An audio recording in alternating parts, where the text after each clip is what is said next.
Hello everyone, so I'm joined with Ashley today. Welcome back to the channel, Ashley. Hi, thank you for having me on again.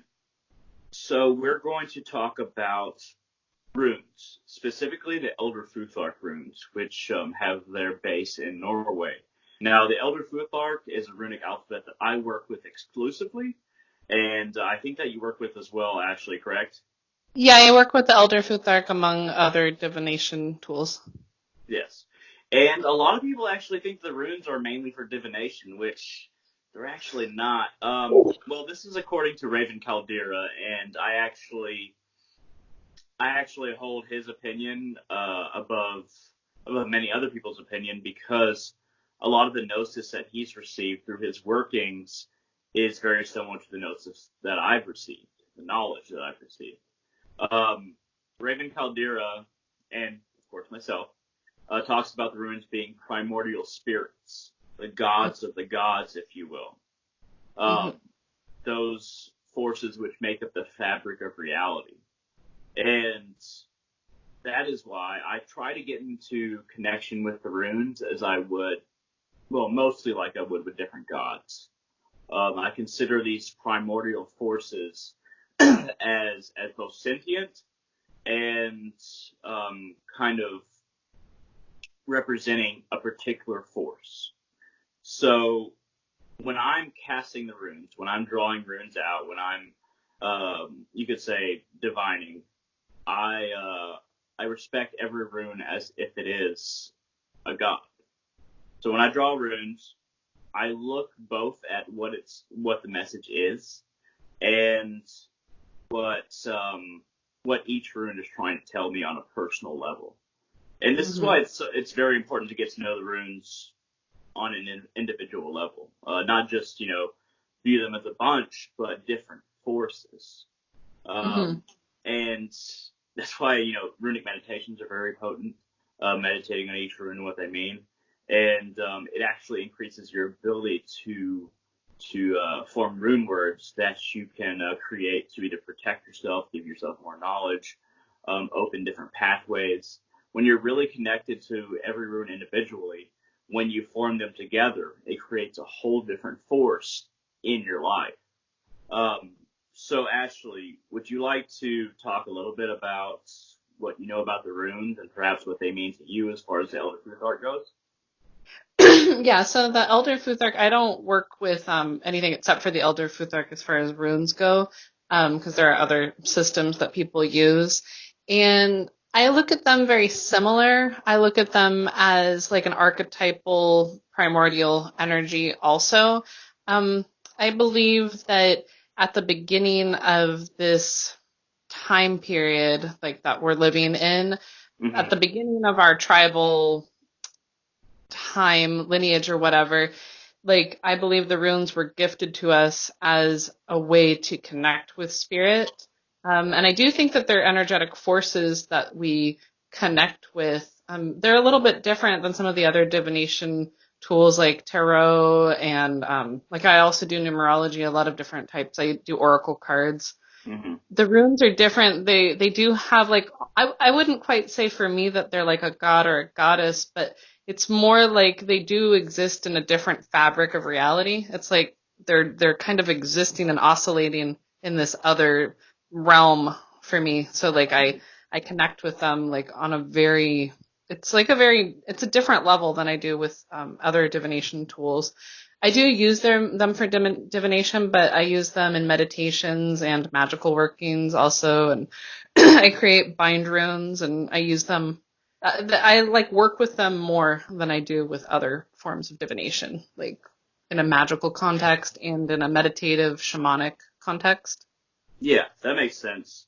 So when you're talking about shamanic, is there anything in particular that's special to you about Northern shamanism? And maybe it's just the runes in general, or are there practices that maybe we could discuss as far as what makes Northern shamanism specific to Northern shamanism, if that makes any sense?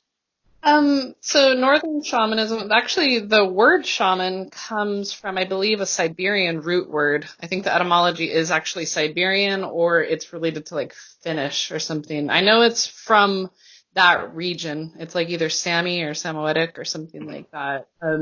So Northern shamanism, I think it goes back to animism. Like ultimately, it's a very ancient belief system, as is shamanism throughout the whole planet.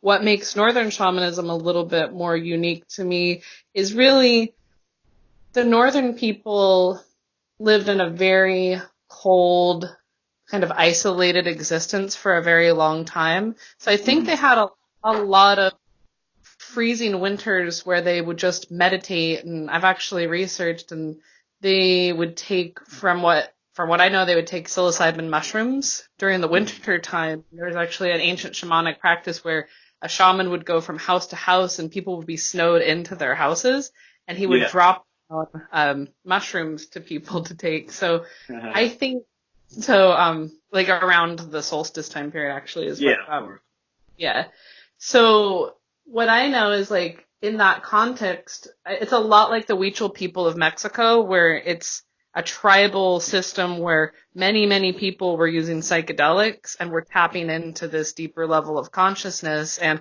the shaman was the leader, but really all of the tribe, all of the peoples were experiencing these altered levels of, these altered mental states and spiritual states. And I think out of that culture, it makes sense that the runes would have like this very esoteric, deeply tapped in primordial essence that we don't see necessarily in different societies. I mean, they have their own divination systems, but yeah, I think the runes are very, very special. And I think they were a gift from, higher consciousness, the gods, to the northern people. And I think a lot of our heritage has kind of been robbed from us with, the Inquisition and with Christianity taking over Northern Europe. So for sure. So it does feel like the ancestry of people who dealt with the runes, who were close to them, has kind of been stripped from them by the indoctrination of Christianity, for sure, and all the places that is even kind of like the runes that we're talking about. What I have written here are some rune words that I would like to explain. Now, this is Tewas, and Ansos. So a rune word like that, just combining two runes, basically means you're calling upon the gods to help you along your spiritual path. And a lot of the time they would place dots around just to kind of draw the eyes in a certain geometric pattern to the rune. Another rune word that I'll share is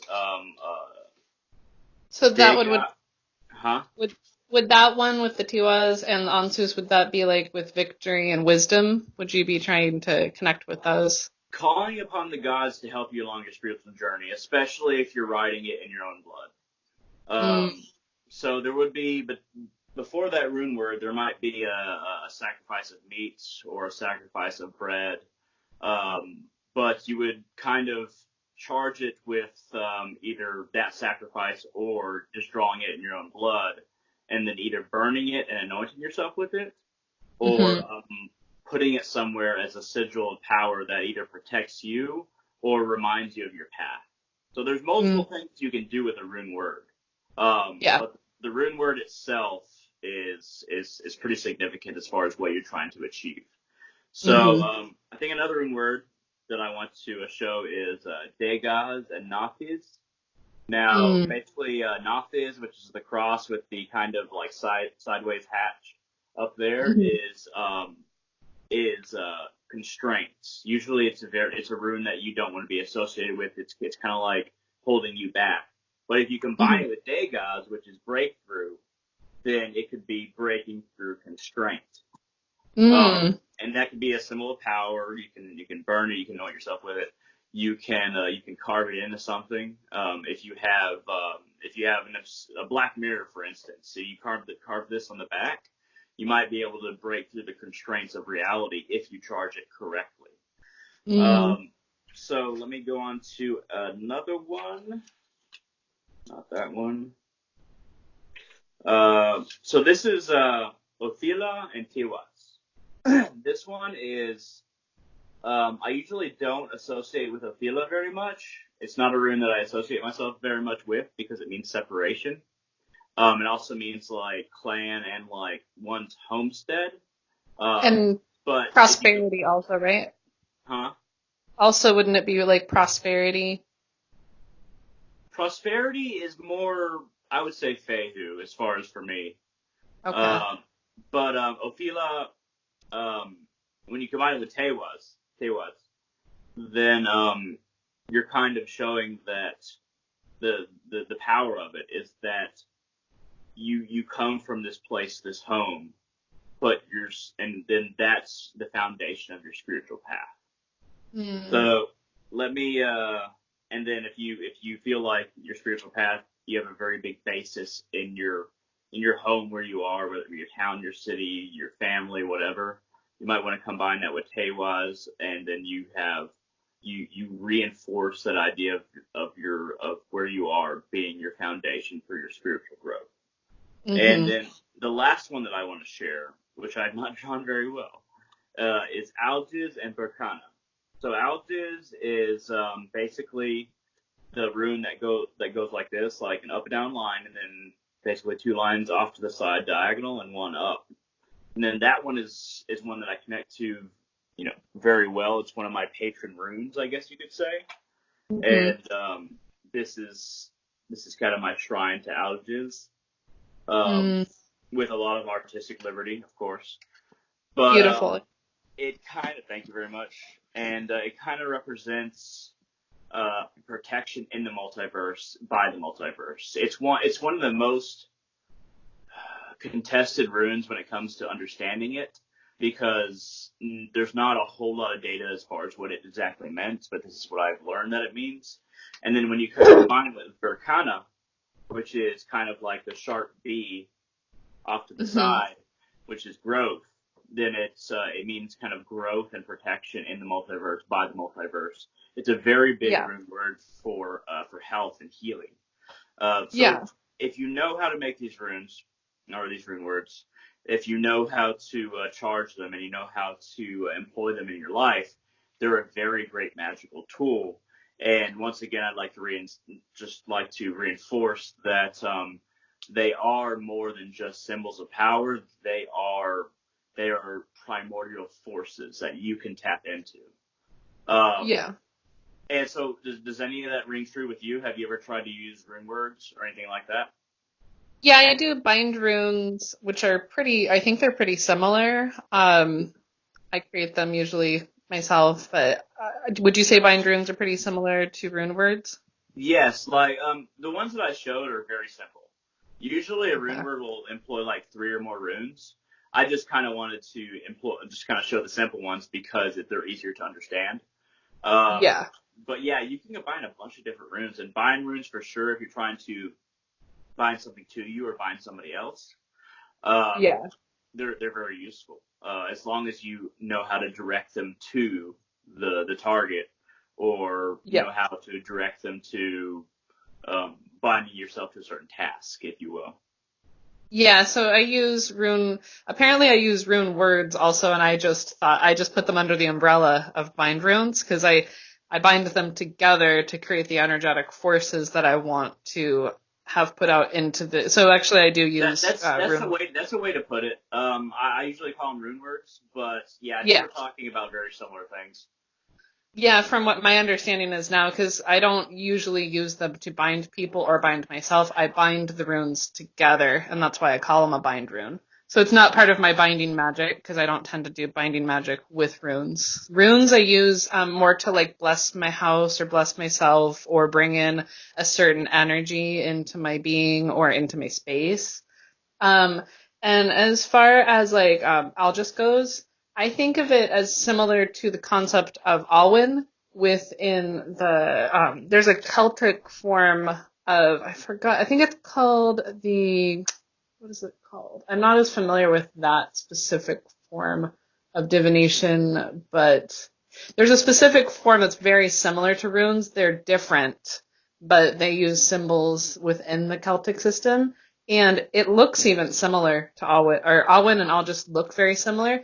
And Alwyn means the blessings of heaven, the blessings of the ancestors, things coming down from the higher realms as blessings. Well, I mean, that So, sounds very similar to my understanding as far as protection in the multiverse and by the multiverse. So, I mean, I think that we're getting at very similar things when it comes to Altus. yeah. And I think Alwyn and Algis were probably one of the more ancient runes, and I think Alwyn was probably a remnant of, because like a lot of the Celtic tribes used to be Nordic, and they had a lot of Nordic influences, especially in like areas like France and some of like that area of Europe. A lot So of it just came down from Norway. A lot of the runic culture really came, and symbolic culture, culture of symbolism, came down from Norway. So yeah, we definitely could have been a remnant. I'm not familiar with it, but it yeah, definitely could have been. yeah. Well, Alwyn, I just remember what it's called. So Alwyn is the name of the symbol, and Alwyn is part of the Oyum script, which the Oyum script is basically the Celtic version of. I mean, not all of them seem related to the runes, but in the case of Alwyn and Algis, I think that they are like this primordial energy that came even into the Celtic people. And it could have even been like a cross-tribal thing that happened where like maybe they migrated and then they adopted it as part of a different system. So yeah, that's my understanding, is that they are representative and symbolic, like vibrational entities that exist in a different realm that kind of bless our lives. And the more we meditate and work with them, the more the more strength they have within our lives. Like you're much more versed in the runes than I am, but I've noticed that even the more I've worked with them, the more powerful they become in my life. So For sure, you make that connection, and then that connection to that reservoir of power becomes something that's employed in your life. yeah. So, by the way, just as far as like history goes, this I'm not even like correcting you or anything, but a lot of people don't know the Celts, as far as like what Celt means. It stretches from like Ireland all the way to almost Eastern Europe. Yeah. There's this band of this vast band of Europe that was part of the same, Celtic culture as we call it Celtic. And the Druids were a big part of Celtic culture, throughout this band. And that's a lot of Mhm. and we've lost a lot of culture and history when it comes to the Druids. Um, Now, the reason that is because the Druid priests, they were forbidden from writing anything down. It had to be Mhm. passed through word of mouth only. So Yes. if enough Druid priests are killed, then it's kind of lost. And Yeah. another thing is Yeah. that the reason why the Romans really wanted to wipe out the Druids is because they valued life and death. So they would have a bunch of skulls from different animals and people around their temples or groves. And it seemed very evil to the Romans. They were unfamiliar with this. They thought it was just completely evil. So, but in reality, the Druids were just acknowledging life and death and the power of consciousness in both man and animal, and how that skull existing in a being still held the essence of that being. So, but the Yes. Romans didn't understand that, so they kind of wiped out a lot of Druids. Anyway, Yeah. before we go further, I kind of want to keep this below 20 minutes. So, is there any recommendations? I like to allow anybody who's talking to me to give it recommendations as far as paths go. Any advice or recommendations when working with the runes? Well, with working with the runes, I would say to start with either buying a rune set or making your own runes would be even better if you have the skill and know how to do that.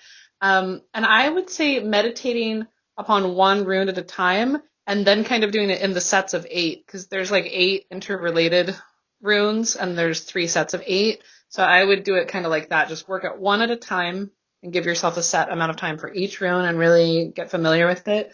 And then do it within the context of the eight, and then move on to the next eight, and then move on to the next eight, and then kind of learn to work all of the energies at the same time and look how they interact. So, And it's pretty easy to look up rune poems. There's multiple rune poems, and all northern cultures for like individual runes. Just for like Altis, there's many rune poems in Iceland, from Norway, and from other northern northern cultures near that. So I would definitely recommend looking up those rune poems for specific runes. At any rate, thank you very much, Ashley, for joining me in this conversation. Yeah, it was fun. Thank you for having me on. Of course. If any of you have any questions, comments, concerns, shoot them down in the comment section below on YouTube. I try to get to every comment within 1 or 2 days. And I hope all of you find yourselves and perhaps contact these spirits that are the runes.